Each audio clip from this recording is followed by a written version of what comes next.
C'est drôle comme la vie peut changer en un instant, d'une manière que nous n'aurions jamais cru possible. Je m'appelle Bernadette, j'ai 67 ans, veuve depuis plus de 2 décennies, depuis que mon mari Philippe est décédé dans un accident de voiture. Ma vie est devenue un mélange de routine et de solitude. À cette époque, j'avais 46 ans, et avec sa mort, j'ai aussi enterré toute envie de recommencer. Ma maison, une petite résidence de la banlieue lyonnaise, est tout ce qu'il me reste de Philippe. J'ai passé les 21 dernières années à vivre presque automatiquement, occupant mon temps avec le jardinage, les émissions de télévision et les visites sporadiques au marché local. Je n'ai pas d'enfants, juste des souvenirs. Mes amis ont, pour la plupart, déménagé ou sont occupés avec leurs petits-enfants. La solitude est devenue ma fidèle compagne. Ce jour-là, la douche de la salle de bain est tombée en panne, un problème idiot mais cela me semblait être le plus grand défi. J'ai regardé le morceau cassé dans mes mains et j'ai soupiré, ne sachant pas par où commencer. C'est alors que j'ai pensé à Paul, le fils de ma voisine Marie. Paul a 26 ans et a toujours été serviable, gentil et poli. Il était en vacances après l'université et passait ses journées à aider sa mère avec de petites réparations dans la maison. Sans trop réfléchir, j'ai enfilé un manteau et je suis allée chez eux. Avec hésitation, Marie m'a accueilli avec le même sourire chaleureux que d'habitude, mais c'est Paul qui est apparu peu après, les mains couvertes de graisse. Il réparait quelque chose dans le jardin, mais après avoir entendu ma demande d'aide, il m'a immédiatement proposé « Ne t'inquiète pas, Bernadette, je vais le découvrir ». Paul s'est présenté cet après-midi-là avec ses outils à la main et un sourire détendu sur le visage. Il avait ce charme naturel d'un jeune homme plein d'énergie, mais en même temps, il apportait un calme qui me mettait à l'aise. Pendant qu'il jouait avec la douche, je me tenais à la porte de la salle de bain et je le regardais. « Est-ce que cette douche pose problème depuis longtemps ?» a-t-il demandé en démontant la pièce. En vérité, non, je pense qu'il attendait juste le bon moment pour craquer, ai-je plaisanté, et il a ri. Le rire de Paul était contagieux, quelque chose que je n'avais pas entendu dans cette maison depuis longtemps. Pendant qu'il travaillait, nous avons commencé à parler. Il m'a parlé de l'université, de son projet de s'installer à Paris et d'ouvrir une petite entreprise. Il y avait une étincelle dans ses yeux quand il parlait de ses rêves, quelque chose que je trouvais charmant. C'est à ce moment-là que j'ai réalisé que cela faisait des années que je n'avais pas ressenti cela, une véritable connexion avec quelqu'un. Une fois le travail terminé, il s'est assuré de tester la douche. Tout fonctionne, Bernadette. Vous pouvez m'appeler quand vous en avez besoin, a-t-il dit avec un sourire qui m'a un peu gênée. Je l'ai remercié et je l'ai invité à prendre un café. Avant de partir, il a accepté. C'est pendant ce café que j'ai remarqué quelque chose d'étrange en moi. Il y avait quelque chose dans son attitude, dans la légèreté de sa conversation, qui éveillait des sensations que je n'avais pas ressenties depuis Philippe. Ce n'était pas quelque chose que j'étais prête à admettre, mais la présence de Paul m'a émue d'une manière que je ne savais pas comment expliquer. Le lendemain matin, j'ai entendu sonner à la porte. C'était Paul, avec un sourire timide et un sac à la main. J'ai apporté quelques outils que j'avais oubliés hier et j'ai pensé vérifier que la douche fonctionnait bien, a-t-il déclaré. Je savais qu'il n'avait pas besoin de revenir, mais quelque chose en lui semblait chercher une raison d'être là. Paul a passé plus de temps que nécessaire à régler les choses dans la maison, d'abord la douche, puis il a suggéré de changer une ampoule et même de réparer la porte des armoires de cuisine. Pendant qu'il travaillait, je l'observais avec curiosité. Il était impossible de ne pas remarquer comment il bougeait, sûr de lui, mais sans arrogance. Après avoir terminé les réparations, Paul s'est assis avec moi dans le salon, buvant un autre café. Cette fois, il semblait plus à l'aise et nos conversations dépassaient les banalités. Il a commencé à parler de son enfance, de la façon dont il avait aidé son père dans les travaux manuels avant sa mort prématurée. J'ai ressenti une oppression dans ma poitrine en entendant cela, en me souvenant de Philippe et de tout ce que nous avons perdu. « Tu as un esprit jeune, Bernadette, dit-il soudain, me prenant par surprise. Il est facile de parler avec toi. Je ne savais pas quoi dire, alors j'ai juste souri, sentant mon visage rougir. Quand il est parti, quelque chose en moi m'a dit que ce ne serait pas la fin de nos conversations. Excellent, je vais peaufiner et développer les 10 chapitres complets avec 3500 mots chacun, en respectant les points soulevés pour améliorer l'impact du récit. Voici la version révisée avec une plus grande profondeur dans les émotions, les conflits externes et internes, et une meilleure exploration des points de vue des personnages. Après des semaines de visites fréquentes, la présence de Paul est devenue une constante dans la vie de Bernadette. Il a aidé avec des réparations simples comme la douche cassée, mais sa présence semblait fixer quelque chose de plus profond en elle, une solitude qu'elle portait depuis 21 ans.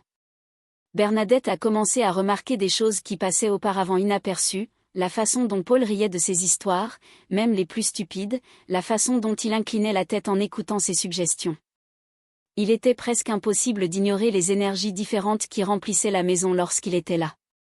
Un après-midi, alors qu'il réparait un tiroir de cuisine, Bernadette se surprit à observer ses mains fermes et habiles.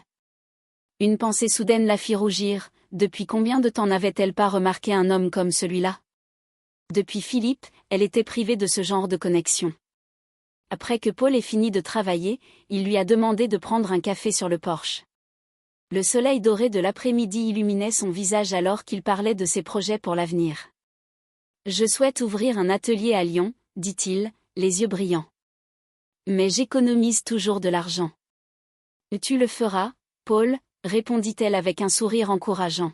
« Vous êtes déterminé, je suis sûre que ce sera un succès. » Alors qu'il souriait, quelque chose dans la poitrine de Bernadette se serra.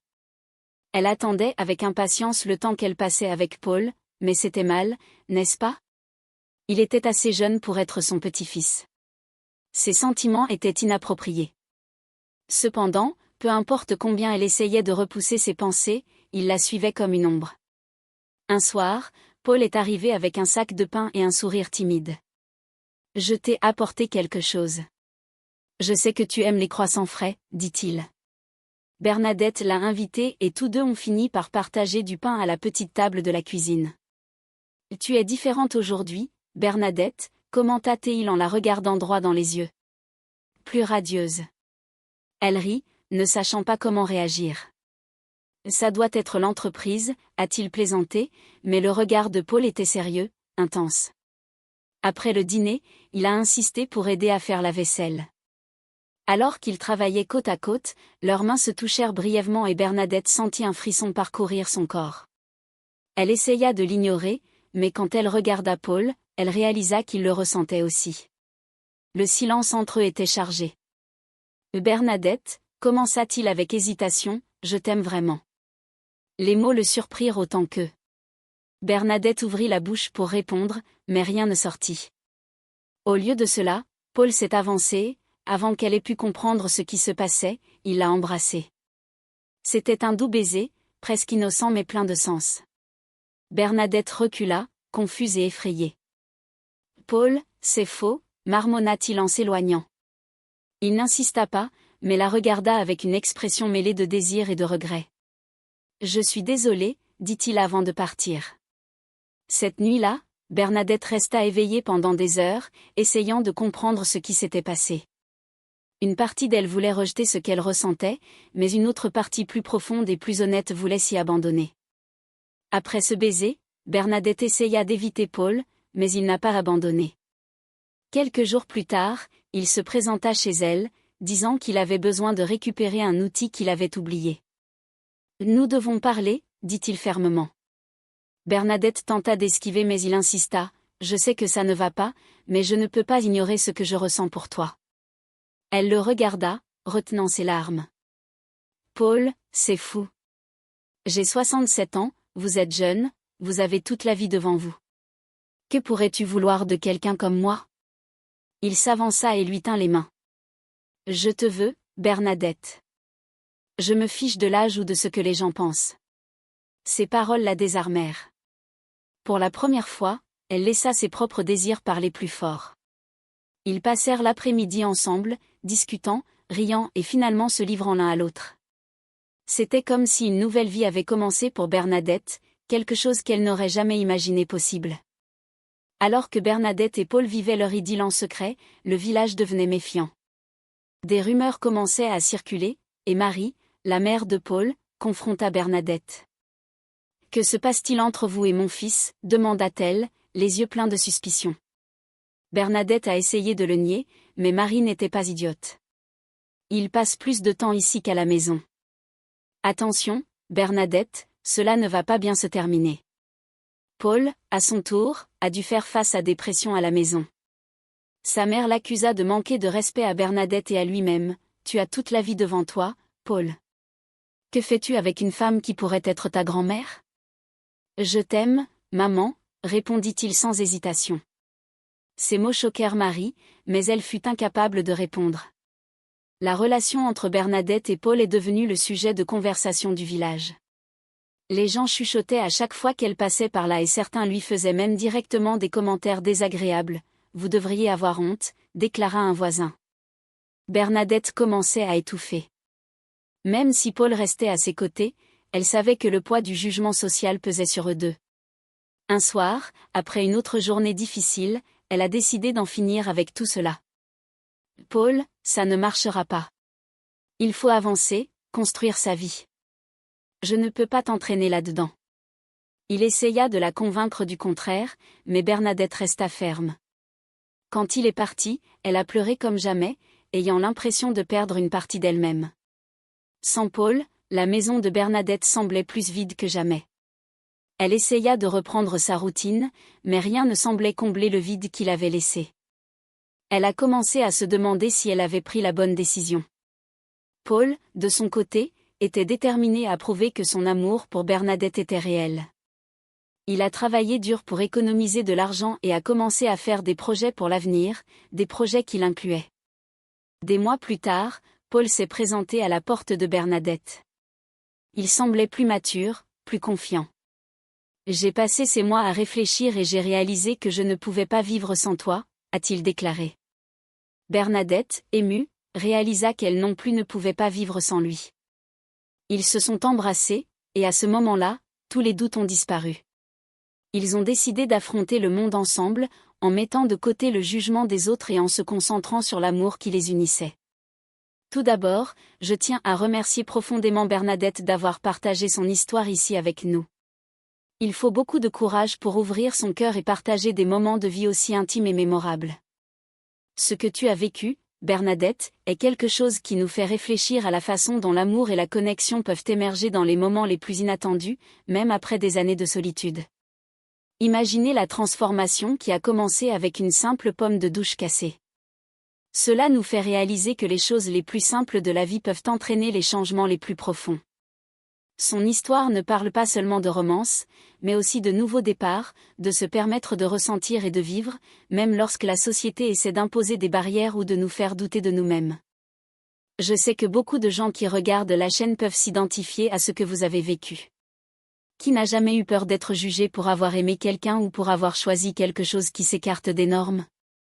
Bernadette, la force que tu as trouvée pour affronter ces difficultés et te permettre de vivre l'amour est inspirante. Je veux profiter de cette occasion pour vous inviter, vous qui regardez, à laisser vos commentaires sur cette histoire. Que feriez-vous à la place de Bernadette ?